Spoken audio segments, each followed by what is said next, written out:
हाय अस्सलाम वालेकुम, welcome to my new vlog. Hope so आप सब ठीक होंगे। मैं बिल्कुल ठीक हूँ और इन स्पीडों से आपको अंदाज़ा हो रहा होगा कि अशर सो गया और हम अशर के बगैर निकल गए थे। और भाई ये दीवारों पे किसी ने ना लिखा हो ये तो हो नहीं सकता है, क्योंकि ये पाकिस्तान है और यहाँ पर दीवारों पे लिखना तो मस्ट होता है। अच्छा खैर, जल्दी जल्दी हम यहाँ से निकले थे बाज़ार की तरफ, क्योंकि हम लोगों ने करनी थी थोड़ी बहुत शॉपिंग, मैचिंग और लेसें वगैरह लेनी थी। और भाई हमें नज़र आई थी एक क्यूट सी बच्ची यार, मतलब मेरे बिल्कुल आगे जा रही थी और मुझे इस पर इतना प्यार आ रहा था। सुनारों वाली मार्केट है और यहाँ पे इतना सोना है कि तुम लोग इसको बेच कर दुनिया के अमीर तरीन इंसान बन सकते हो। खैर ऐसा करने की ज़रूरत नहीं है, ये लोग तुम्हें पकड़ के बड़ी कुट लगाएंगे।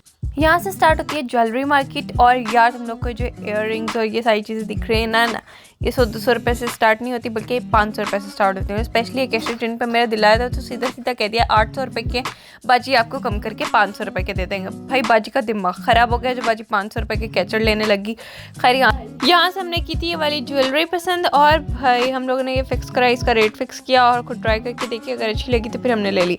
और यहाँ पर आए थे हम लोग रिंग्स लेने, और इन रिंग्स को हाथ लगाते ही सामने वाले भाई ने कह दिया कि भाई 200 रुपये की हैं। ओ भाई तुम लोग पागल तो नहीं हो गए? जिस चीज़ को हाथ लगाते जाओ वो तुम लोग की कम से स्टार्ट ही नहीं होती, सीधा सीधा स्टार्ट होती है और फिर लेस करने पे आ जाते हो।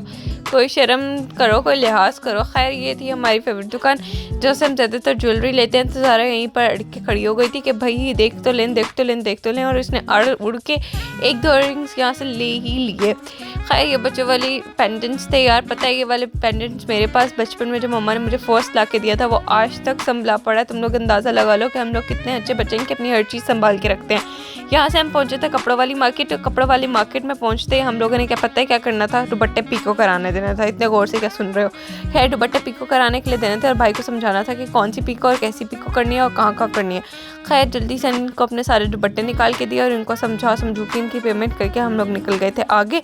और बाज़ार में तुम्हें जगह जगह पे चना चाट वाले हर जगह मिलेगा और इनकी चना चाट बहुत अच्छी होती है। कभी ले भी लिया करो, किसी का भला कर लिया करो गरीबों। एंड देन बात करूँ इन सॉक्स वालों की, तो इन पे तो मुझे बड़ा ही गुस्सा आता है। सीधी सीधी बात करते हैं भाई 300 रुपये की एक जोड़ी है और फिर देने पे आते हैं तो 100 रुपये की भी एक जोड़ी नहीं निकलती। तो थोड़ी शर्म कर लो, फिक्स रेट बताया करो हम लोग कौन सा वो है। और इस गली से गुजरते हैं हर चीज़ पे दिल आ जाता है, बिकॉज इस गली में एक दुकान है जो कि लहंगों वाली और ये कपड़ों शपड़ों वाली है, तो उन पे तो सबसे पहले हमारा दिल आता है और हम वही देखते हैं। और मेरी बहन कहती है मेहराब तुम मुझे इस गली से मत लाया करो, क्योंकि इस गली में हर चीज़ पर दिल आ जाता है। खैर यहाँ पर थोड़ी बहुत क्रॉकरी की दुकान थी और अब हम लोगों ने जाना था लेसे मैच करने के लिए, क्योंकि हमारी एक फिक्स दुकान है जिनसे हम चीज़ें वगैरह लेते रहते हैं, तो हमारे थोड़े से रेट कम हो जाते होते हैं बाकी दुकानों की निस्बत। तो फिर हम जल्दी से पहुंचे थे लेसो वाली दुकान पर। लेसो वाली दुकान पर पहुंचते आप पहले लेसो की खूबसूरती देखने लगते हो और फिर आप अपने सूट का रंग भूल जाते हो और फिर देखते हो आपको कौन सी लेस पसंद आ रही है। खैर जल्दी से हमने यहाँ से लेस वगैरह मैच की थी और तुम यहाँ का एक दफ़ा व्यू देखो।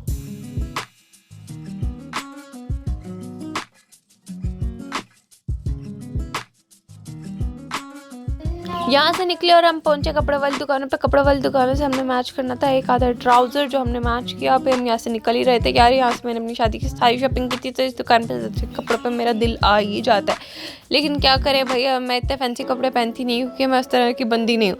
खैर इन कपड़ों को जो सामने पड़े हुए हैं इन पर भी बड़ा दिल आया हुआ था, लेकिन ले नहीं सकते थे। और ये ब्रेसलेट जिस पर मेरा दिल आया था बट मैंने नहीं लिया था, क्योंकि मुझे आर्टिफिशियल चीज़ों से एलर्जी है। और इस दुकान पर पहुँचते ही मुझे मेरे बचपन की याद आ गई, स्पेशली ये योयो जिसके मैं 4 दिन पैसे बचाने के बाद ये लेके आती थी और 5वें दिन जाके इसे गुम कर देती थी। और इन रेजर्स की तो बात छोड़ो, जिसके पास एक क्लास में बुक वाला रेजर होता था वो तो पता नहीं कोई चीज़ ही होता था क्लास की।